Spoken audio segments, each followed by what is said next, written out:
국민차의 명성에 한 걸음 더 다가가겠다는 포부를 보여주었는데요. 괜히 이상한 거 만들지 말고 그냥 그랜저를 올려버리자. 그럼 K8 차주들은 1년 만에 비교당하는 상위 모델군이 생겨버리는 거죠. 여러분들은 국산 중대형 세단 중에서 어떤 차가 가장 괜찮아 보이세요? 아니지, 그나마 괜찮아 보이는 게 어떤 차예요? 제네시스 차량들은 제외하고요. 사실 제네시스를 제외하면 딱 두 가지밖에 안 남는데요. K8과 그랜저죠. K8은 최근에 나와서 아직 도로에 잘 안 보이니까 이전 K7 모델과 그랜저를 비교해보면요, 저는 그나마 개인적으로 K7? 뭔가 K7은 제가 타도 그랜저보다는 아빠차 느낌이 좀 덜한 느낌? 아무튼 이번에 출시된 K8이 기존에 비해 뛰어난 상품성을 가지고 출시되면서 되게 화려해졌잖아요. 외장도 그렇고. 무엇보다 새로운 기아 로고가 딱!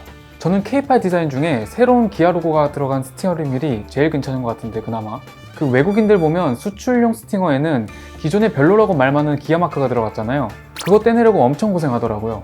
아무튼 이번 K8이 전과 비교에 새롭다 보니까 중대형 세단을 구입하려는 소비자들이 이전에 하지도 않았던 고민을 요즘 하고 있다고 해요. 그랜저 사야 되나, K8 사야 되나?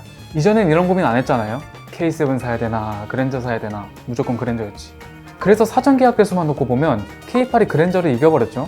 아무리 현대 기아가 같은 회사라고 하지만 우리도 형제 중에서 동생이 공부 더 잘해서 성적 잘 받아오면 형이 기분 나쁘잖아요.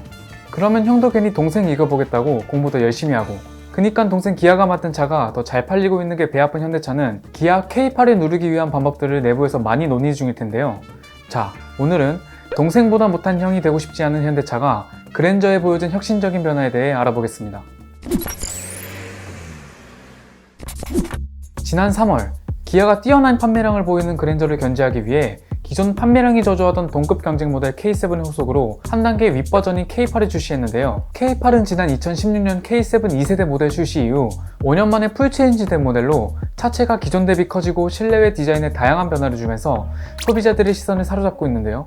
K8의 사전 계약 대수는 18,015대로 더 뉴 그랜저의 17,924대보다 721대 앞서는 기록을 보여주면서 사전 계약 부분만큼은 K8이 그랜저를 뛰어넘으며 국민차의 명성에 한 걸음 더 다가가겠다는 포부를 보여주었는데요. 하지만 그랜저가 그리 쉬운 상대는 아니죠. 지난해 그랜저는 국내 판매 200만 대를 넘어서며 소나타에어 명실상부한 국민차로 자리매김했는데요. 1986년 첫 모델 출시 이후 작년까지 35년간 6세대에 걸쳐 총 200만 573대를 판매했죠. 200만 대 판매 달성에 가장 큰 역할을 해준 건 5세대와 6세대 모델이었는데요. 5세대 모델부터 그랜저 판매량은 큰 폭으로 성장하며 2011년 당시 대형 세단으로는 처음으로 연간 판매 10만 대를 넘기기도 했죠. 특히 6세대의 경우엔 내연기관 모델뿐만 아니라 하이브리드 모델도 인기를 얻으며 지난해엔 약 38,989대의 하이브리드 모델이 판매되며 그랜저 전체 판매의 27%를 차지했는데요. 성공의 아이콘이라 불리며 중후함과 고급스러움을 전면에 내세운 그랜저는 지난 2005년 상대적으로 젊은 디자인의 TG 그랜저를 출시했는데요. 기존 그랜저의 고급차 인식에 반하는 차량의 모습에 소비자들은 그냥 일반 승용차 같다며 부정적인 반응을 보여주었지만, 그랜저는 세대를 거듭하면서 꾸준히 젊은 디자인으로 변화를 시도했죠. 그렇게 서서히 젊은 이미지를 쌓아오던 그랜저는 2019년 11월 그랜저 IG 모델의 페이스리프트 모델 더 뉴 그랜저를 출시했는데요. 출시 전 파격적인 외형 디자인 변화로 소비자들은 혹평을 내놓았지만 실적은 어땠을까요? 이럴 때 쓰는 말이 있죠. 대박났다. 요즘 잘 안 쓰나요? 지난해 현대차 승용 모델 중 국내 자동차 판매량 수치의 획을 긋는 기록인 14만 5,463대가 팔렸는데요. 이는 현대차 내수 판매의 18%를 차지할 정도였죠. 또한 역대 그랜저 최다 판매량으로 기록되기도 했고요. 이처럼 그랜저는 4년 연속 10만 대 판매를 돌파했고 올해에도 매월 8,000대 이상의 판매율을 올리며 아직 건재한 인기를 보여주고 있죠. 그럼 그랜저 왜 이렇게 인기가 많을까요? 그랜저가 인기를 끌게 된 이유를 꼽아보자면 국내 자동차 업계가 고급화되면서 기존 아반떼, 소나타 고객들을 흡수했기 때문인데요. 지난해 소나타 판매량은 67,440대로 전년 대비 32%가 줄었고 그랜저는 전년 대비 40%가 늘어난 점을 볼 때 소나타 고객 중 상당수가 그랜저로 이동한 거겠죠? 물론 저번 영상에서 말씀드린 것처럼 소나타 디자인도 한몫을 해주었고요. 이게 다 노리고 디자인한 건가 봐요, 현대차 디자이너 팀이. 그리고 혹평을 받았던 파격적인 디자인은 의외로 높은 연령층으로 한정되어 있던 수요층들의 폭을 한층 더 넓히는 효과를 이끌어낸 건데요. 실제로 더 뉴 그랜저 구매 고객의 약 40%가 20, 30대였다고 하니까요. 20대가 그랜저 보면 참 멋있겠네요. 정말. 무엇보다도 중대형 세단임에도 불구하고 다양한 가격대 분포를 보였던 그랜저였죠. 실제로 웬만한 풀옵션 준용 모델의 가격과 그랜저의 기본 트림 가격대가 상당히 겹치는 모습을 볼 수 있어요. 이게 다 우연일까요? 아니죠. 현대차 그룹이 전략적으로 머리를 쓴 거죠.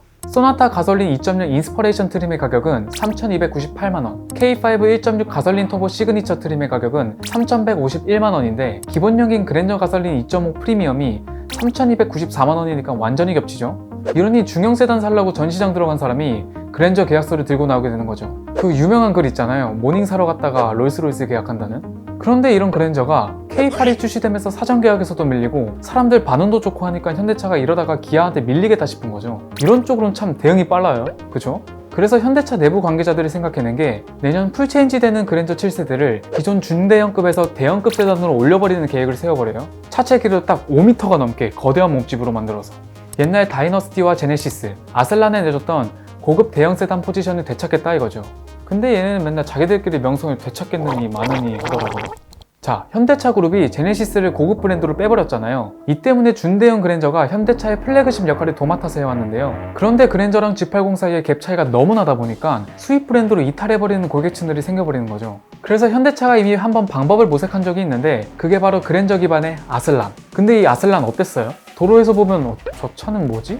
라는 반응이 나올 정도로 안 팔려서 3년 만에 단종됐잖아요. 저는 아슬란 디자인 개인적으로 괜찮았는데 전면부 그릴 웅장하니. 그래서 이번엔 현대차가 괜히 이상한 거 만들지 말고 그냥 그랜저를 올려버리자 이렇게 된 거죠. 그래서 지난 35년간 탄탄한 네임밸류를 쌓아온 그랜저를 대형차급으로 재정의시키기로 하면서 현대차의 플래그십 세단으로 변모하기로 결정한 거죠. 현대차 관계자도 그랜저가 과거 1, 2세대 시절 현대차의 고급차로서 활약한 바가 있기 때문에 소비자들이 충분히 플래그십으로 인식할 가능성이 높다고 전했고요. 근데 가능성이 높다는 건 그렇게 안 볼 수도 있다는 거죠. 소식을 들은 네티즌들의 반응이 뜨거웠는데요. 무슨 소리 안 들리세요? 차값 올라가는 소리? 죄송합니다. 그냥 돈 더 받아먹겠다는 거잖아. 이럴 줄 알았지 K8 나오니까 또 약간 변경하고 가격 올리고 잘 포장해서 풀체인지 까보면 가격 인상, 질소 사면 과자 주는 것처럼 외관 바꿔서 가격 올리고 옵션으로 또 올리고 제네시스 판매점이나 따로 만들고 그랜저를 플래그십이라 해라 등 이제는 매의 눈으로 현대차의 속내를 꿰뚫어보는 소비자분들이셨죠. 뿌듯합니다. 그도 그럴 것이 현대차는 지금까지 비슷한 판매 전략을 펼쳐왔었는데요. 그랜저에 비해 판매량이 밀리는 K7의 상품성을 조금 개선시켜서 출시해 판매량을 회복하고 얼마 안 지나서 이번엔 그랜저의 상품성과 가격을 올려서 출시하는 방식이죠.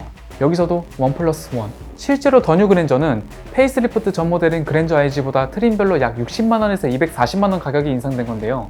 K8도 보면 K7에 비해 커졌다고 하지만 약 35만원에서 최대 707만원 올랐으니까요.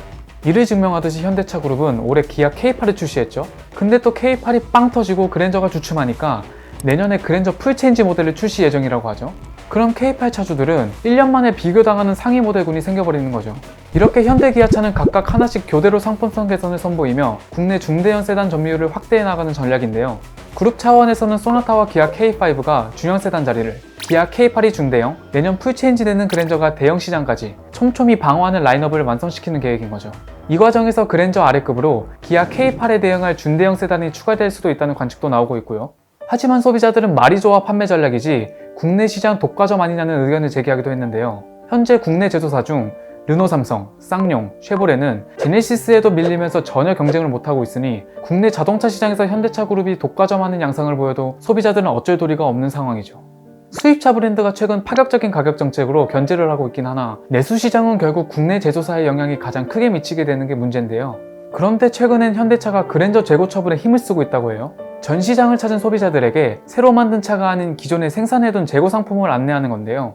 실제로 영업사원들은 전 시장을 방문한 소비자들에게 재고 차량 중에서 옵션과 색상을 선택해야 된다고 했고요.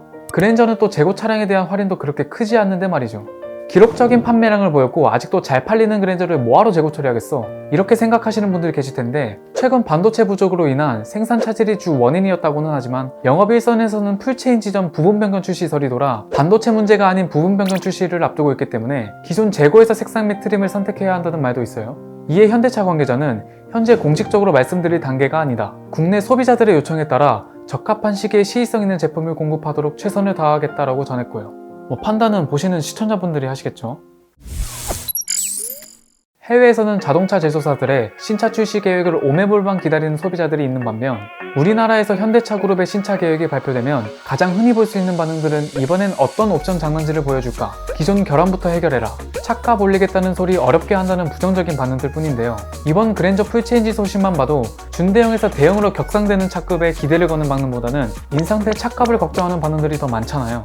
하도 비슷한 방식이다 보니까 소비자분들도 선행학습이 된 거죠. 그동안 현대차 그룹이 기출 문제를 많이 냈잖아요. 오늘은 CPU는 인텔이라는 수식어를 깬 AMD의 회장 헥터 루이즈의 좌우명으로 마무리해보겠습니다. 진정한 혁신이란 문제를 해결하는 해결사가 되는 것이다. 디자인에서만 혁신을 꿈꾸는 현대차 그룹의 그랜저는 어떤 모습으로 바뀌게 될까요? 오토포스트 이슈플러스였습니다.